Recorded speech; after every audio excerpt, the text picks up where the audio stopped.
Hello, everyone. I am so excited to be here. My name is Hannah Wagner. I work at General Motors. I am a petite woman in my 30s. My pronouns are she, her, and I have a few non-apparent disabilities. My work at GM mostly rests within the user experience in vehicle, and I'll be sharing 5 overarching methodologies to help us design more inclusive products. Those 5 things include focusing on exceptional cases, designing with and not for, slowing down, working on design principles, and making sure we keep learning. All right, let's get started. It's thinking. There we go. So I'd like to first give a little context about General Motors. In 2020, right around the start of the pandemic, GM's Everybody In campaign started. And our CEO, Mary Barra, set the vision that she wanted General Motors to be the most inclusive company in the world. Around the same time, several of us from different parts of the company were meeting to talk about accessibility. And this grassroots cross-functional group jumped on the opportunity to align ourselves with our company values and campaign. If we're going to say that we want to be the most inclusive company in the world, we have to walk the walk too. And since then, we've grown exponentially and have an accessibility center of excellence. Furthermore, our efforts also align with GM's purpose, which is to pioneer the innovations that move and connect people to what matters. And if you think about what transportation allows us as a society to do, it really gives us access to critical things like education, jobs, healthcare, social connection, community engagement, and more. It allows us to fully participate in our world. Unfortunately, the barrier of travel can make that complicated and even create a vicious cycle. For example, if you have a disability, it may be difficult to travel, which may also make it difficult to get to your healthcare, which can further cause or complicate disability. Accessibility really isn't solely an effort to protect a particular group of marginalized people. The truth is, disability is relevant to everyone at some point in their lives, whether temporary or permanent.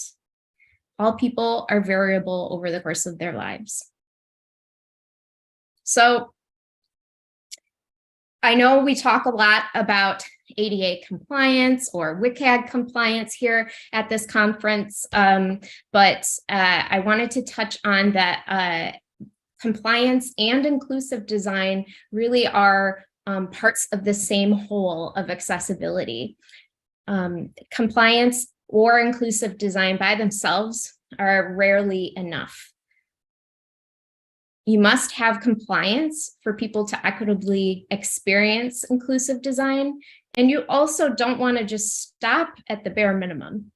There's so much more to accessibility than just compliance alone. So what is inclusive design? I often get people using the words universal design and inclusive design interchangeably. And that isn't necessarily incorrect. Just for me personally, I feel like there's a fine line there.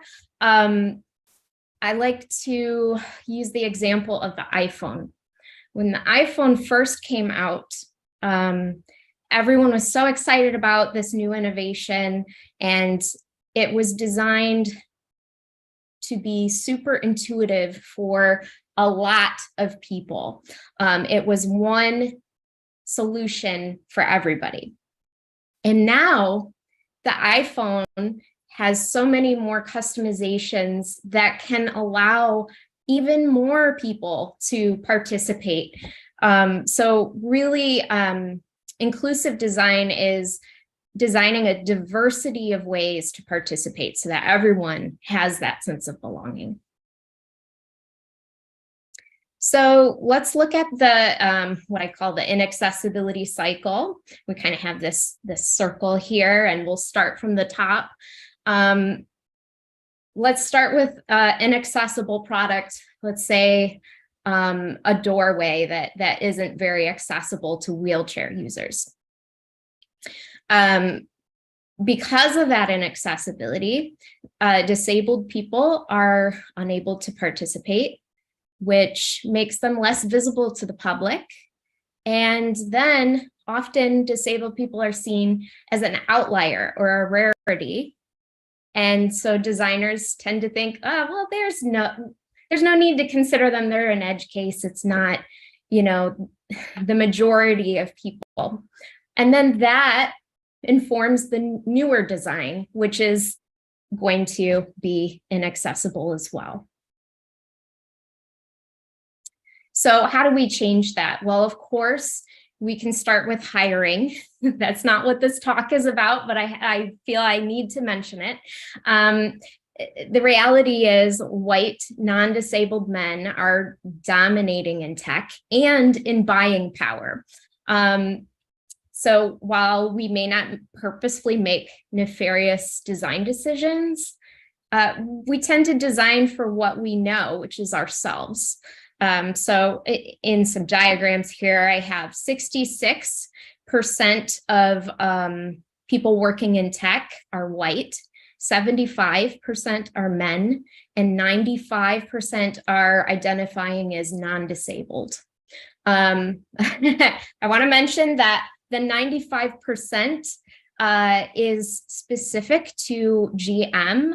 I use that figure because very little data is out there about people with disabilities in tech. They often do not release those numbers. We do, so I'm using that. That was the 5% of new hires self-identify as disabled at General Motors in 2021. So clearly we have a long way to go. Okay, so what can we do as designers, engineers, creators? First of all, we can focus on exceptional cases. Some of you may think, oh, edge cases. I am trying to steer away from that phrase. We'll see if this sticks, but often what we end up doing as designers is design for what we think the average person needs or wants. There's this story that I really love from The End of Average by Todd Rose. And the US Air Force designed their first cockpit in the 1920s, and it was based on the averaged physical dimensions of like hundreds of their pilots. So they just measured all of their pilots, averaged them together, and then they created a standardized cockpit. And in the 1940s, they were like, why are all of our planes crashing? This doesn't make sense. So they did an audit, and they found that, well, because they used averages, they had solutions that were for everyone, but they fit not one single pilot perfectly. So it's really important to consider the bell curve distribution. And, yes, there's a lot of people in that average section, but those edge cases are really what can give us some of the best insights. So one way we can tackle averages is reframing how we think about solutions. We can ask ourselves questions like, how can we design for individual fit?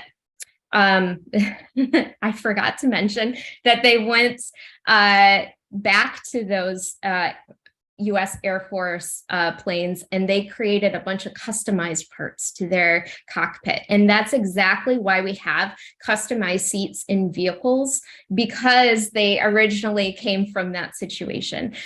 So how can we design for that individual fit?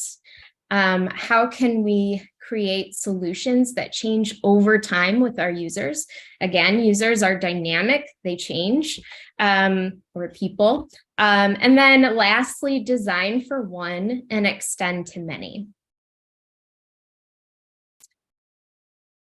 So when we design for one and extend to many, that really is, again, looking at the exceptional cases. And when you design, I mean, history tells us that when you design for an edge case or an exceptional case, you get really great results that can be extended to all kinds of people.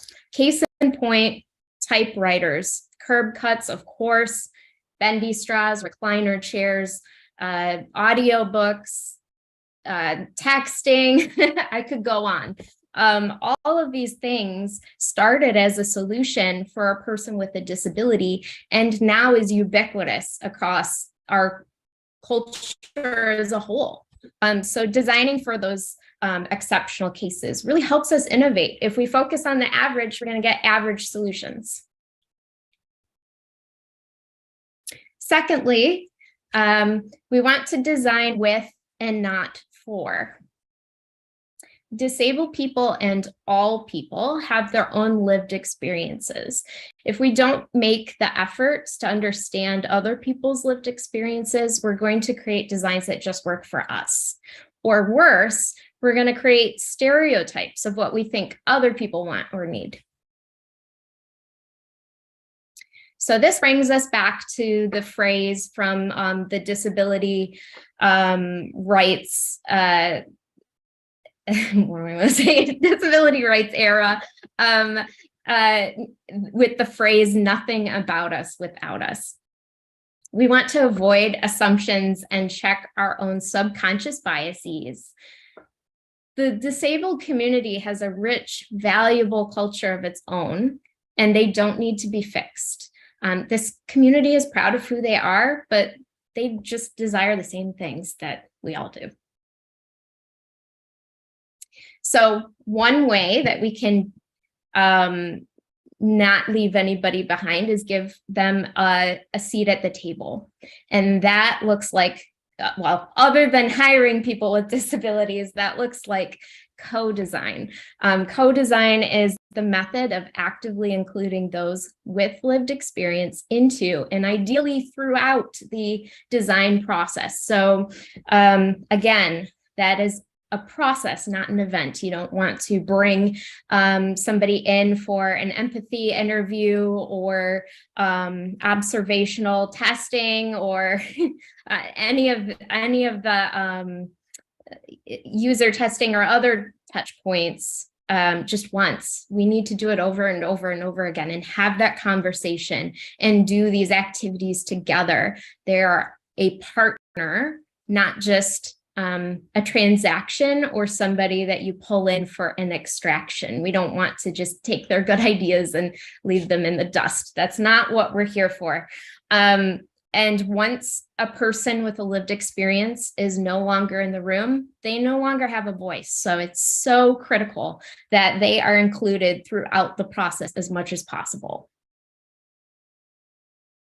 So that said, I have to touch on what happens when we don't co-design. There on the screen, there's this picture of a 1950s car, the La Femme, that was created by Dodge. It's a real vehicle, and it was created for women. And there were absolutely no women involved at any point during the design or engineering process. It featured a Pepto-Bismol pink exterior, matching interior, a matching umbrella, and all other kinds of like beauty etc., things to add into the vehicle. It even had this like little purse or lipstick holder that you could put into the back of the passenger seat. Obviously, we don't remember this vehicle, and that's because no one bought it. This was just, I mean, it's very similar to the more recent Bic pens for women. We want to avoid this. We need to have people sitting at the table helping to make decisions, or else we're just going to make assumptions. So how do we get this right? There's a spiral on the screen going from the outwards and curving inwards. And the sequence starts with empathy, then define the problem, ideate, create a prototype, seek feedback, pivot or refine, test again, etc. So kind of moving inward for that target. And what I have found is that most designers and engineers start with defining the problem. We're given a business case, we have an idea for something we want to invent. We start there. And when we start there, we're missing a whole ton of information.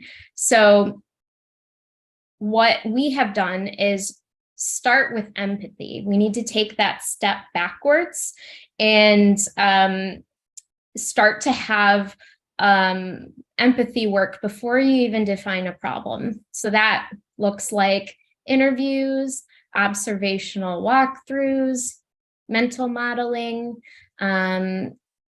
all of these kinds of practices before defining the problem. And then then from that empathy work, then we figure out what the actual problem is. What are the pain points that our audience is seeking? I also want to touch on quantitative and qualitative data. I think it's quite common to kind of rest our laurels on quantitative data. It's concrete. It gives us the what. Our leaders love it. But if we're going to do inclusive design, we must start and continue with qualitative work. And that really is the why. That's, why do people feel this way? Why do they need that? When we focus on the why, that informs how we move forward. And then we can follow that up and back it up with quant, especially if we want to get leadership buy-in. So lots of information doesn't equal insight. So you must have both. Okay, and then lastly, for this section, we want to avoid shortcuts. Nothing replaces working directly with people who have a real lived experience.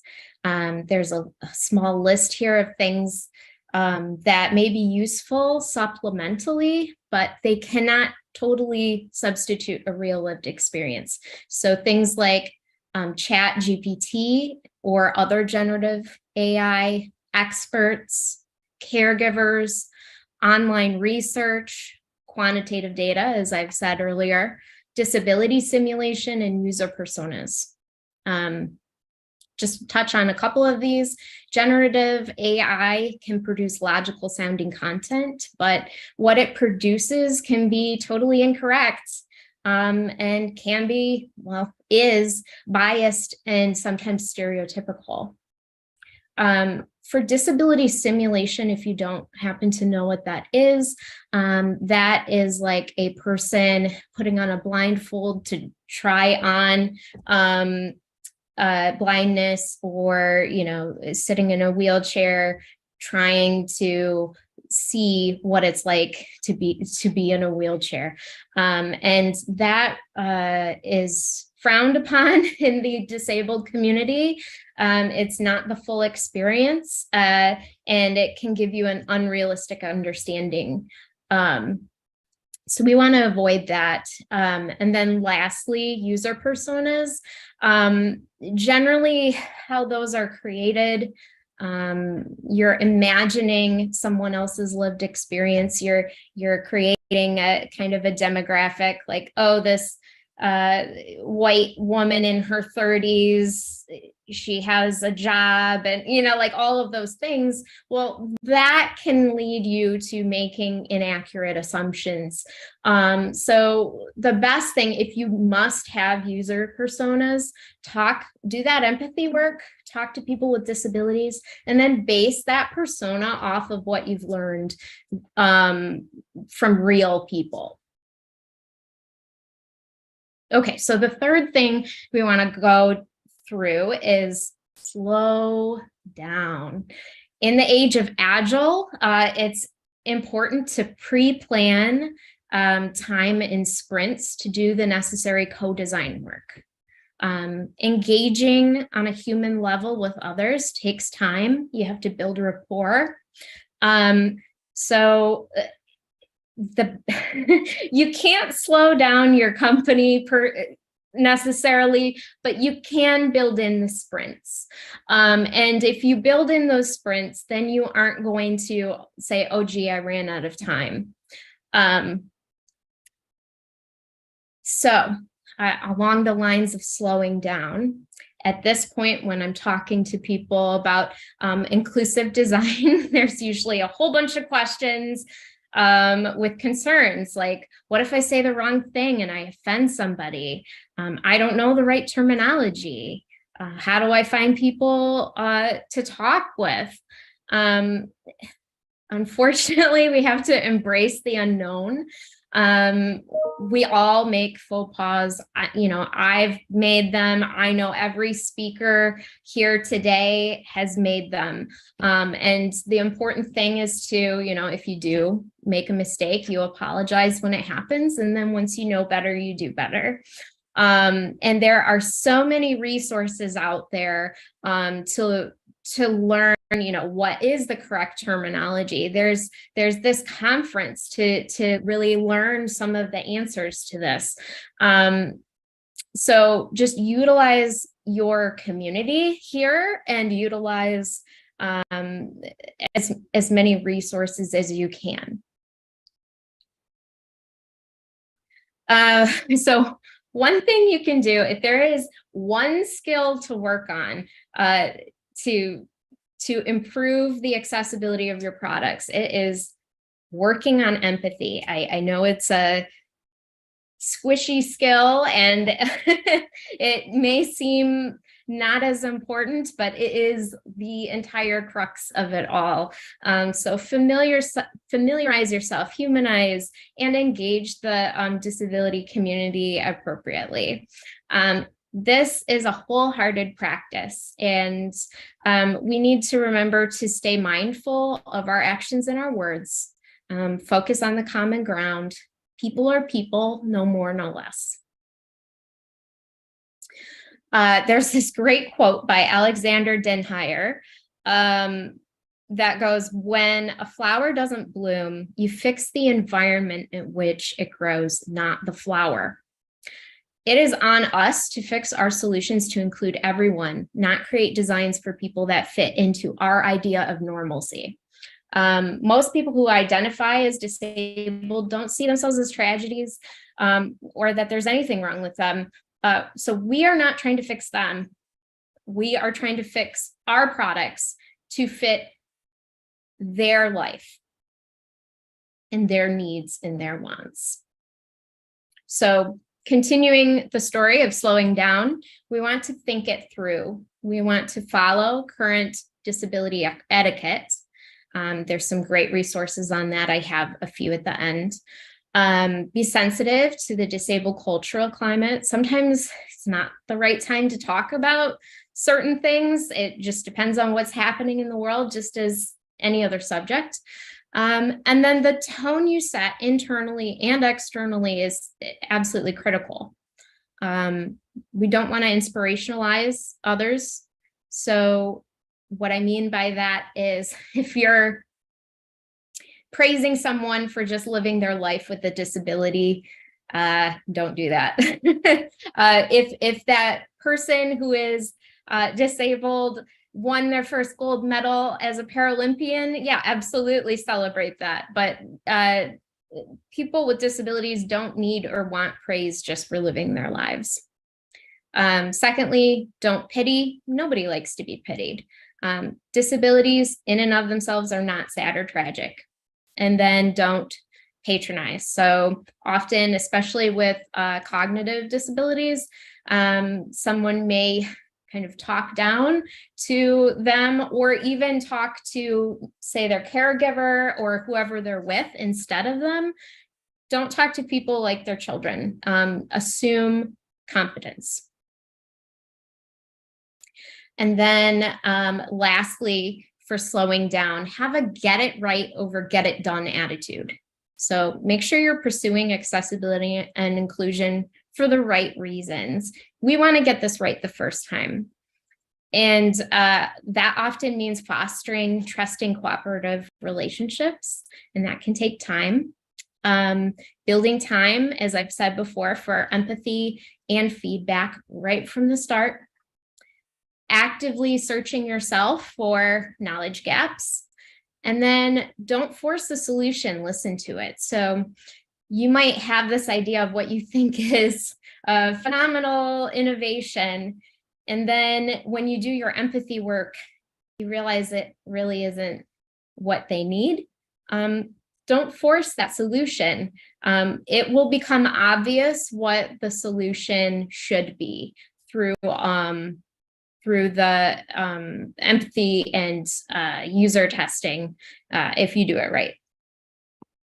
So the 4th out of 5 is following some design principles. These are a little bit ad hoc things that we like to practice. So be mindful of assumptions and hidden biases. I've kind of already said this, but you'll want to ask yourself, who am I excluding? Do I really know such and such is true, or am I making an assumption? Have I asked more than one person with a lived experience about this? So on that second note, do I really know blank is true, or am I making assumptions? I can't tell you how many times working in the automotive industry, I will talk about deaf drivers and someone will turn to me and be like, can deaf people even drive? Yeah, in fact, they're statistically better drivers than the rest of us. So it's absolutely imperative to check yourself and learn as much as you can. We want to pursue bite-sized but ambitious goals. So it can feel so overwhelming to have all of these disabilities and things we need to change. It feels like a huge, huge iceberg to tackle. So breaking it down helps. What changes are within reach? We want to look at outcomes and outputs. Outputs are more like things that measure busyness instead of value. So did you tick that box or not? Outcomes are what changes in a person's life as a result of our actions. So is it helping the community? Did it do what we meant for it to do? If we change methods over just a one-time result, that can give us a change in trajectory. So understanding, if we can't boil the ocean, we have to be okay with the idea that we're changing the trajectory long-term. For us design folks, customization is key. We want to, whenever possible, create multiple ways for the user to perform an action and to receive feedback. There's not one means of engagement that works for everyone. So whether it's audio or visuals or haptic or manual controls. There's many ways people should be able to interact with something effectively. We also, especially as we move forward in technology, we want to question whether our idea is truly useful. This can be a tricky one. So we want to consider users who may not own or feel confident with smart technology. You know, like, is this a solution that really does work for everybody, or people who are just really tech savvy? We want to weigh the pros and cons of using personal data as we move into AI and other predictive or adaptable tech. So is the outcome actually worth the data they're providing? If so, we need to ensure their data is used responsibly. I know, for example, in tech, just generally, biometrics is a hot thing right now. And while some of it's cool, it's important to ask, is it needed? In some cases, yes, absolutely, it's needed. But in other cases, it might just be flashy. So just because we can create something, it doesn't mean we should. And we have to take absolute care of our customers' data and information. This one is a huge one. We need to avoid over-engineering. I use this example all the time. If you're trying to, let's say, design something for a person who is struggling with grasping small items, you may be inclined, oh, well, they need a pen, so I'm going to totally redesign the pen so that it fits them. And in reality, occupational therapists just say, well, just take a tennis ball that you've used and stick a pen through it, and it's way easier to grab, and it works. So don't underestimate the power of DIY. This disability community is very, very versed in DIY. Obviously, you don't want to create something like a hack that is unsafe. We want to keep things safe, and we want to make sure that it works. But let's say, you know, in the automotive industry, there could be an opportunity, instead of redesigning a whole new expensive part on a vehicle, we could create a cheaper accessory that might work for many other vehicles as well. So it's really important to weigh what methods are the most useful. Case in point, the Microsoft Surface Adaptive Kit for laptops is wonderful. Instead of totally redesigning a laptop, they literally are selling mostly stickers. And, you know, there's a sticker with a loop so you can open your computer. There's some tactile raised stickers so you can identify specific keys. And, you know, that's not an expensive solution, but it works. And that's really what's important here. And then I know this is something that people bring up a lot. We want to make sure that we prevent advocacy burnout. So do not try to boil the ocean. It's not possible. And movements, I don't remember who said this, but I heard it just recently. Movements require many people. So, you know, if one person is doing something, it cannot be a movement. You need many people for something to be a movement. So you find your people around the company that have the same passions as you, and you support each other, and you celebrate the wins, and, you know, commiserate on the losses.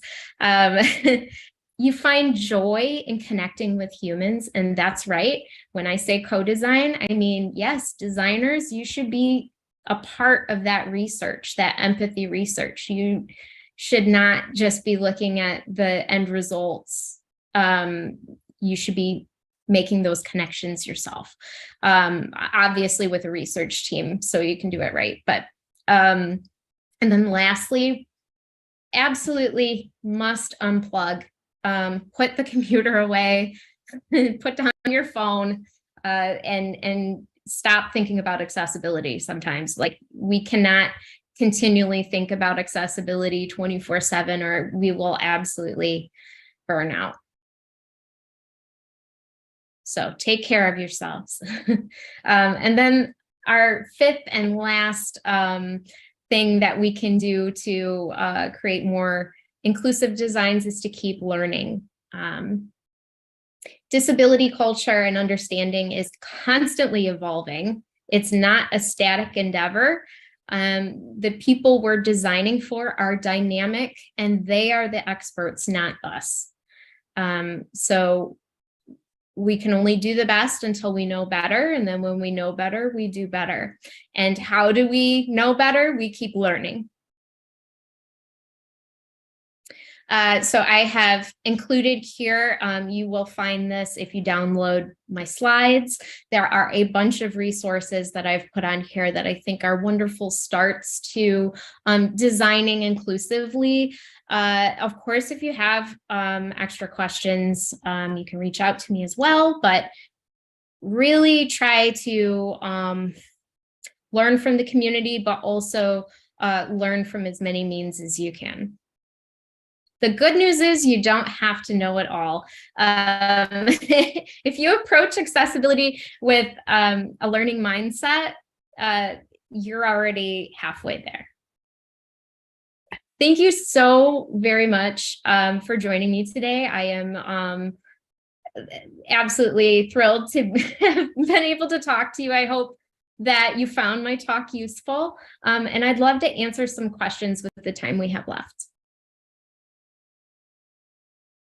Thank you so much, Hannah. Oh, wait. Thank you so much, Hannah. Really appreciate it. Great presentation. Yes, we have a bunch of questions. Oh. Okay. The first one is from Sarah, and she said, not me. Do you have any advice on how to get buy-in for implementing design decisions in areas of accessibility that are beyond the WCAG guidelines, specifically on a project timeline that doesn't accommodate for further gathering of user data? I would always deter you from just implementing something without gathering user data. It's essential to ensure you're doing it right. But let's say it's a small update that, you know, is an easy one to implement. I think if you can slide in accessibility in a small bite-sized manner, sometimes you can, you know, like get it in with leadership a little easier if it's not a giant project. So maybe a little enhancement can get you started, and it can also get your foot in the door. One thing that I like to do is when I am working on a project, I will create a MVP or minimum viable product. And then also show what the future would look like with enhancements.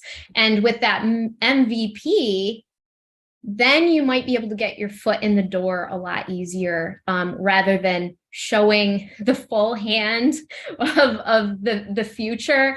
If you can just start with the small, then you're a little more likely to get in, I think. Hopefully that was helpful. It is. Thank you. And we have another question. Do you have any advice for creating a culture of accessibility? That is so huge. Yes. If you have an ERG, an employee resource group that is disability related. Join that. Even if you aren't disabled, I think getting involved in the culture is a great way to start. And if one doesn't exist, start one. I think one thing that has served me well is not being afraid to show my passion for accessibility. When I get excited and emotional and even joyful about what I'm working on, and I share that with others, it's contagious. And people want to join in and they want to be a part of it. So if you can start with some of that education and that passion and empathy, people are going to jump on, because it's hard not to want to do good. Great. This is another one. What are user personas and how can we break out of that habit? Yeah, so a user persona, it's hard for me to just describe, but often it's something that happens more with strategy or marketing or kind of the beginning. So if you're working in dev, it might not be as applicable to you. But often when we're ideating a product, they'll create this like who we're designing for. So it would be like, like, oh, this person is kind of, it's almost like the average of what we're going for. So like if in the automotive industry, oh, this person is an outdoorsy person and they're the type that wants to buy a truck and they live in a rural area and they're in their 40s with 2 kids, and you kind of like make these assumptions, and sometimes they're based on some data, but especially because they are most companies don't have a lot of data on people with disabilities. It's very skewed. So how do we break from that? I mean, I think first we at least try to inform ourselves on the needs of people with disabilities, what their lifestyles are, and again, that's starting with that empathy work, that those interviews, talking to people, really understanding what their pain points are on a minute level, and then you can build that picture of what that person might be like. That you want to design for. And granted, user personas can be really great for communicating your idea to leadership. It's compelling. It's something they can identify with, but it isn't necessarily going to help you design a better product. Gotcha. Okay, on the subject of co-design, how do you create an accommodating environment where people can openly discuss their disabilities without fear or tension? Wow, these are such great questions. I'm going to, I just went back in my slide. There's in the resources, there's this book called Beyond Sticky Notes by Kellyanne McKersher. It is wonderful. I definitely would delve into that. There are so many methods, but really, I think at the gut of it, we want to treat people like people and not less than. We want to listen. So really, truly, listen and validate. And I think you can achieve this, especially if you have a research team.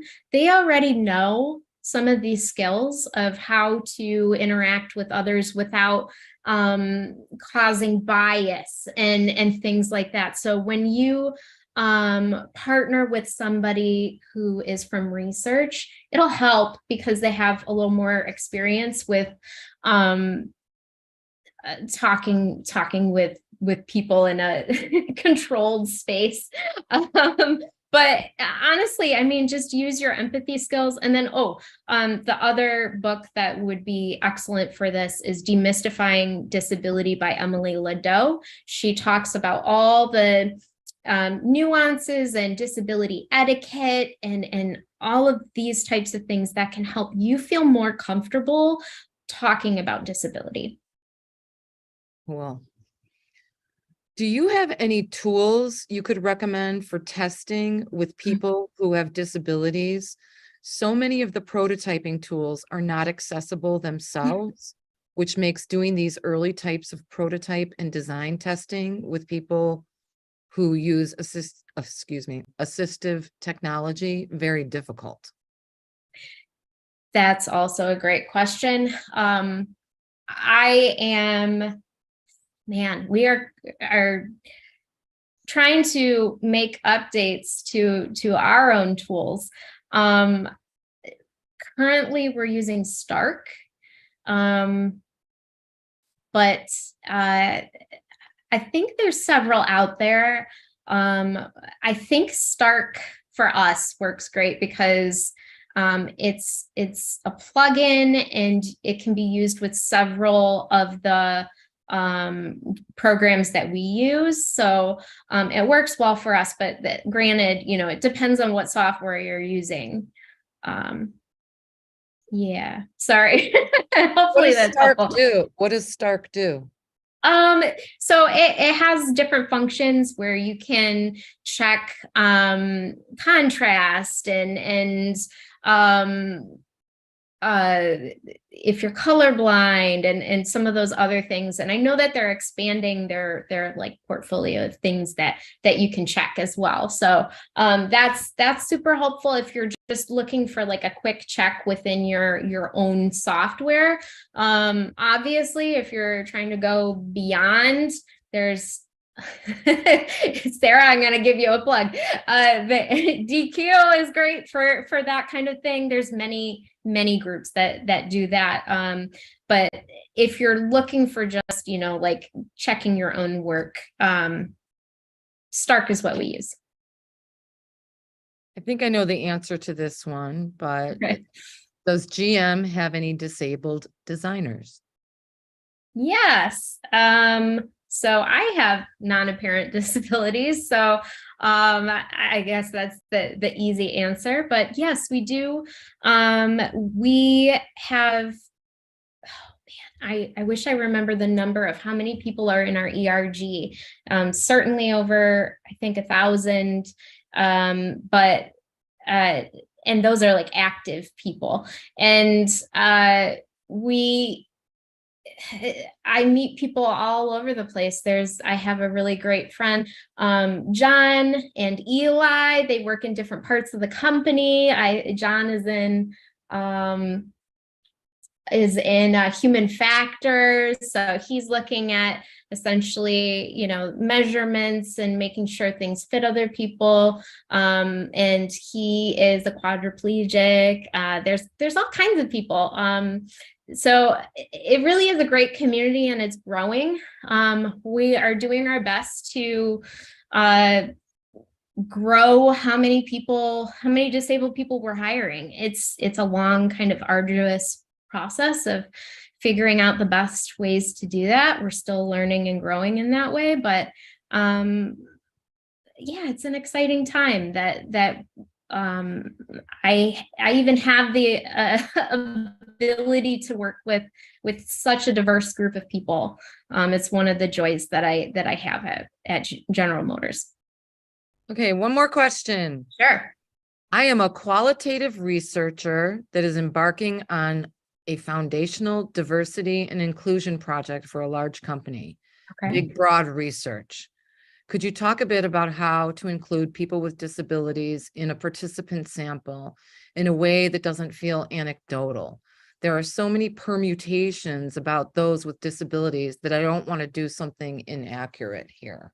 Yeah. Okay. So it's a very difficult question without knowing more information. I'll take a stab at it, but you can always reach out to me personally and I can try to give you a better answer. But if you talk to one person, it's going to be anecdotal. So the best thing you can do is talk to many people with a particular disability. And that will help you understand a little more holistically the types of pain points they may have.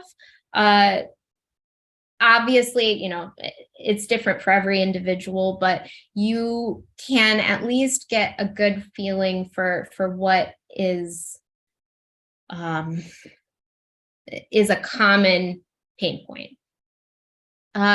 So definitely talk to more than one person. That will make it a little less of an anecdote. And then I'm not sure if you were talking about just the breadth of how many disabilities, or if you were talking about a particular disability. Things might change based on that, but yeah, I mean, I would just try to get a wealth of information, and that can really make it a richer set of data. Great. All right, we're over time. So thank you so much, Hannah. Really appreciate it. Great job. Thanks for joining, everyone. Have a great rest of the day and hope to see you tomorrow at AxeCon.